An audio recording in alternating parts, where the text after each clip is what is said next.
Let us pray in the name of the Father, and of the Son, and of the Holy Spirit. Amen.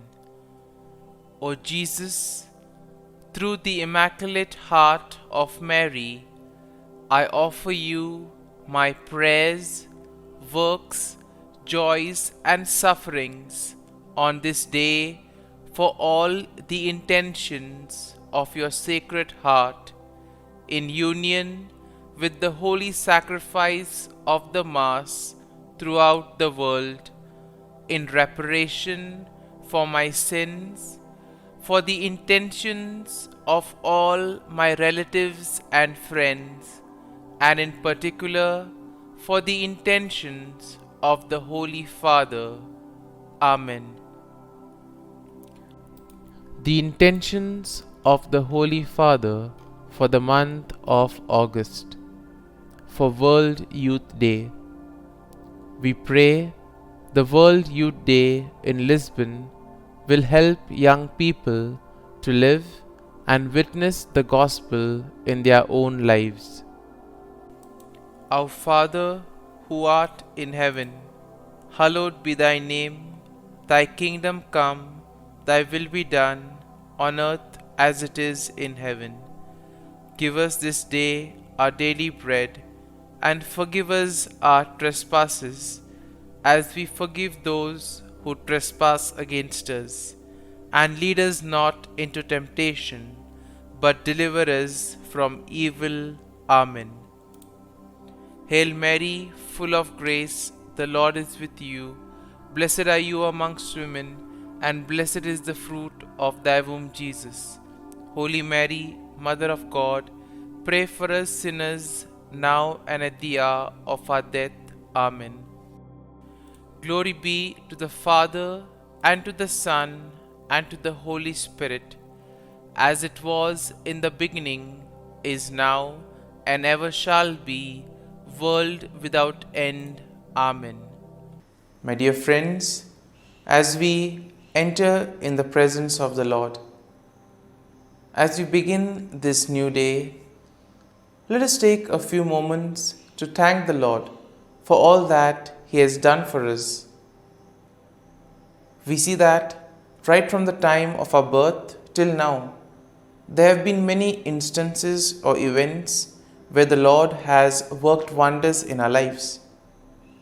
He has guided us, He has protected us, He has shown us the way, helped us to overcome challenges and difficulties.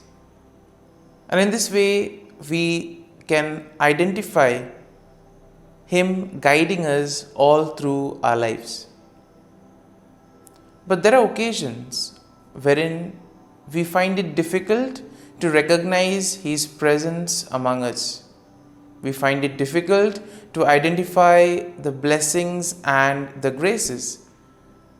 And here we see that it is in these occasions that we need to specially ask the Lord to give us the grace that we may be able to identify those graces, those blessings in our lives. And therefore we see that the first thing to do is to be grateful to the Lord for all that He has done. And therefore, as we begin today's morning prayer, let us begin on this note of gratitude. Let us ask the Lord to help us identify His presence in our lives. And therefore, let us begin by thanking the Lord for all the things that He has done for us. Lord, we thank You for the gift of life. We thank You for giving us talents, opportunities, and various gifts that enable us to become better persons, and also that enable us to reach out to others and make a difference in the lives of others. Lord, we also want to thank You for the gift of our family members, friends, relatives, near and dear ones, and all those who play a very important role in our lives. We see that it is these people who have been instrumental in making us who we are. They are the ones who have devoted their time, energy, and effort. And as a result of it, they have molded us and they have made us better individuals. So today, Lord, in a very special way, we ask you to bless all their endeavors and give them all the graces that they may require in life. We also thank you, Lord, for giving us the gift of this day, a day that would help us in many ways to appreciate the good things that you have done for us, a day wherein we may complete some thing that was left behind, or a day that may present to us various challenges. Whatever be the situation, Lord, we ask you to be with us and guide us. Allow us to be led by you. Lord, we also thank you for the opportunities, for the experiences that you have given us in life. There have been many experiences wherein we have enjoyed, and these are the experiences that we want to cherish in life. But at the same time, there have also been those experiences and those moments wherein we have found it difficult to accept them. These are the experiences that have been learning experiences. They have taught us a lot in life. Though they may have been hard, bitter, but still they have given us a valuable lesson. They have made us stronger. And therefore, Lord, we also thank you for those moments which have helped us to become strong, which have helped us to become better individuals. And Lord, we also thank you for giving us opportunities to reach out to others, to make use of our talents. And thus, Lord, we ask you to be with us, guide us throughout this day. Lord, allow us to be led by you, so that whatever we do, our actions, our words, may reflect your love, joy, and mercy to the world around us. Help us to become your instruments, so that you may work in and through us. And therefore now, my dear friends, let us all close our eyes at this moment and let us praise the Lord that He has woken us up in this morning. We thank Him for the good health that He has given us, for the good night's rest. We thank Him for keeping us safe and sound, for protecting us from all danger, from all harm.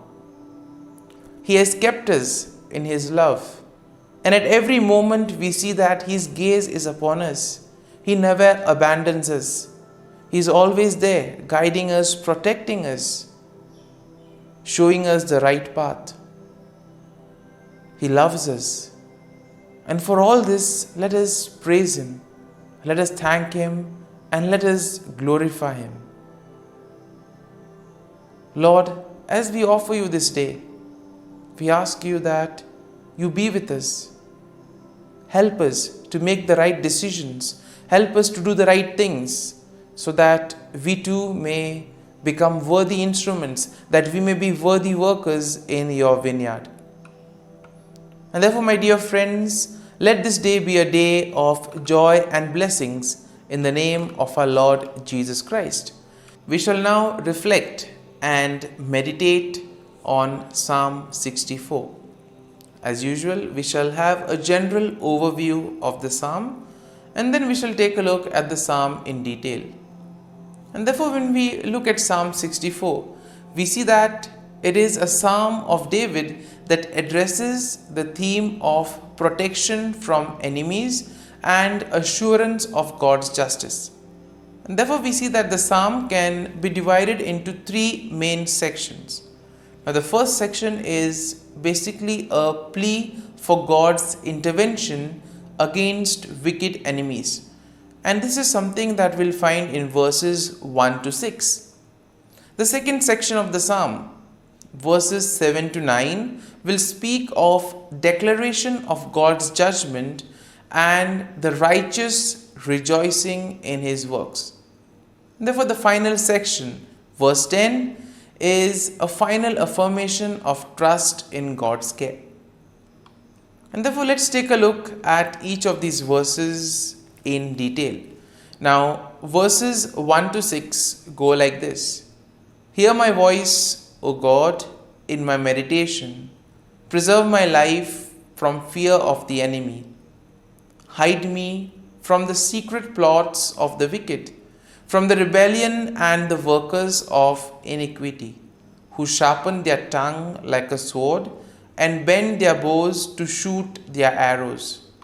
Bitter words that they may shoot in secret as the blameless. Suddenly they shoot at him and do not fear. They encourage themselves in an evil manner. They talk of laying snares secretly. And here we see that David begins by addressing God, expressing his plea for protection and deliverance from his enemies.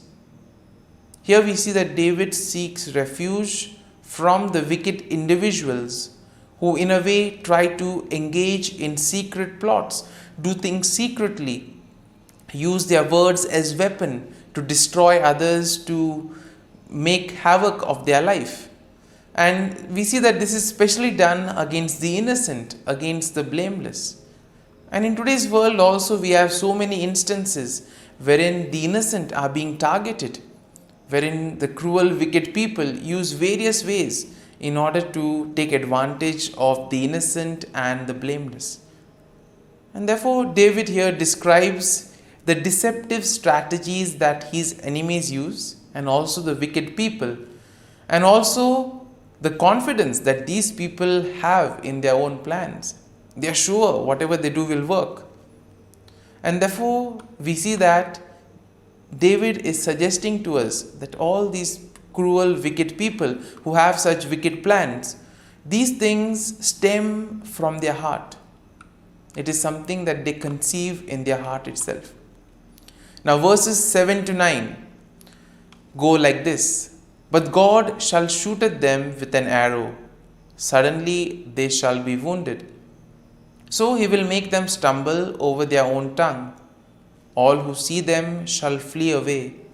All men shall fear and declare the work of God, for they shall wisely consider his doing. Now in this section, David declares God's judgment upon the wicked. He expresses confidence in God's intervention, and thus he states that God will shoot arrows at them and cause them to stumble. In other words, God will take appropriate action. He will humble the proud. He will bring justice to all those who face injustice. And in this way, all the wicked, all those who do evil will be humbled. They will be brought down. And therefore, David envisions a scenario where the sight of God's judgment will invoke fear and will cause the people to recognize and proclaim the works of God. And therefore, the deeds of the wicked, though they are done in secret, all of that will be exposed. It will be brought to light. It will be out there in the open. And their plans will come to nothing. And therefore, all their plans will be destroyed. So therefore, David emphasizes the need to place faith and trust in the Lord. And finally, in verse 10, we have the conclusion of the psalm. And therefore, the verse goes like this. The righteous shall be glad in the Lord and trust in him. All the upright in the heart shall glory. Once again, a consolation for all those who have been facing difficulties in their lives, all those who have been victims of injustice. And therefore, the psalm concludes with an affirmation of trust and rejoicing among the righteous. Finally, justice will be served. The wicked will be punished. And therefore, here we see that David declares that the righteous will find gladness in the Lord and they will place their trust in God. The upright in heart will boast in the Lord and they will celebrate his faithfulness and justice. And therefore, overall, we see that Psalm 64 presents a plea for God's intervention against the wicked enemies, and it expresses confidence in his judgment. It also highlights the deceptive tactics of the wicked and their plans to harm the blameless. And therefore, the psalm assures the righteous people, that God will protect them, and all that they need to do is place their faith and trust in the Lord. It emphasizes the ultimate triumph of the righteousness and the recognition of God's works among His people. And therefore, the psalm will serve as a reminder that God sees and judges the actions of the wicked, and He provides security and justice for all those who do the will of God. Therefore, my dear friend, let us now spend a few moments reflecting on this psalm. There may have been many things that would have touched us. Could be a verse, could be a sentence, could be a thought or a word. Remain with it. Allow it to take root in you. In this way, we see that the psalm will really be meaningful to us, and will ultimately be able to draw fruit from it. And therefore, as we spend these few moments in silence, allow the word, allow the thought to take root in you. Let it become part of you, so that ultimately all your works, actions today will be able to radiate the love, peace and mercy of God. That you too will be able to praise the Lord in all your works, in all your dealings with others. And thus you will be a worthy instrument to work in the vineyard of the Lord.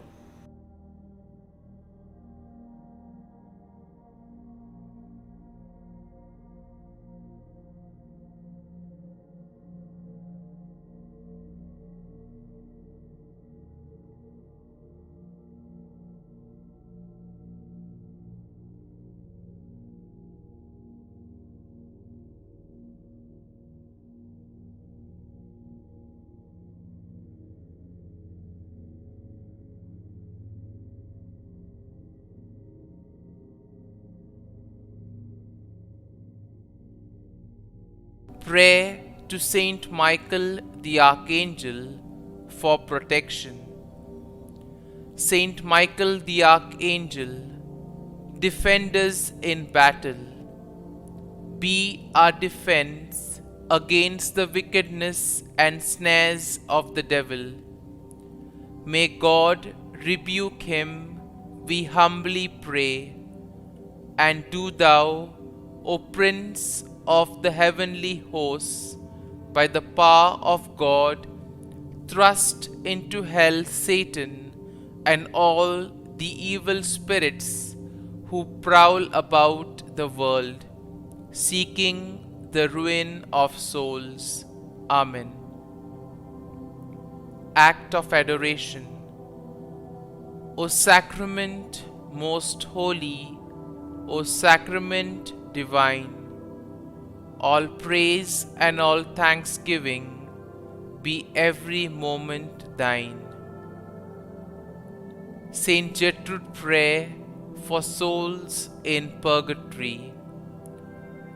Eternal Father, I offer Thee the most precious blood of Thy divine Son, Jesus, in union with the masses said throughout the world today, for all the holy souls in purgatory, for sinners everywhere, for sinners in the universal church, those in my own home and within my family.